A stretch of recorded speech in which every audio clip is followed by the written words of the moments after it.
অনেকে বলে যে আমার এলাকার অমুক নেতা রাস্তাঘাটে কাজ করতে চুরি করছে, এখানে এলাকায় মাইরা খাইছে, ওখানে দুর্নীতি করছে, এটা করছে সেটা করছে, হাজারো অভিযোগ নেতার প্রতি।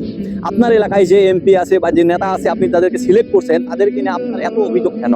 কেন অভিযোগ যে তারা দুর্নীতি করছে, তারা জনগণের ক্ষতি করছে, হক মেরে খেয়েছে? আপনি একবার চিন্তা করেন তো, যে সে যখন এগুলো করতেছে, আপনি যখন চেয়ে চেয়ে দেখতেছেন আর বলতেছেন যে না না ওরা তো খারাপ এই সেই, আপনি কি করছেন ভাই? আপনি তো আপনার এলাকার একজন সন্তান, আপনি কেন তার প্রতিবাদ করলেন না? এখন বলবেন যে আমি কিভাবে প্রতিবাদ করবো, সে তো এমপি, সে তো অনেক বড় কিছু হয়ে গেছে, আমি কিভাবে তার প্রতিবাদ করতে যাব? আপনারা চাইলেই তো সম্ভব, আপনারা চাইবেন কিভাবে? দেখেন, ওই যে আপনার এলাকার এমপি যে দুর্নীতিবাজ, দাঙ্গাবাজ, হাঙ্গাবাজ, যে অন্যায়কারী, তাকে আপনি ভোট দিয়ে নির্বাচন করছেন, কিন্তু আপনি তার প্রতিবাদ করতে পারতেছেন না। কিভাবে প্রতিবাদ করবেন? আপনার ভিতরে তো রক্ত নাই, সব পুষ দিয়ে ভরানো। কেননা আপনি যদি তার প্রতিবাদ করতে চান, তাহলে সে যদি ওই এলাকার দায়িত্ব নিতে পারে, সে যদি ওই এলাকার উন্নয়ন করার দায়িত্ব নিতে পারে, সে যদি এমপি পদে খাড়াইতে পারে, সে যদি নমিনেশন নিতে পারে, আপনি কেন পারেন না?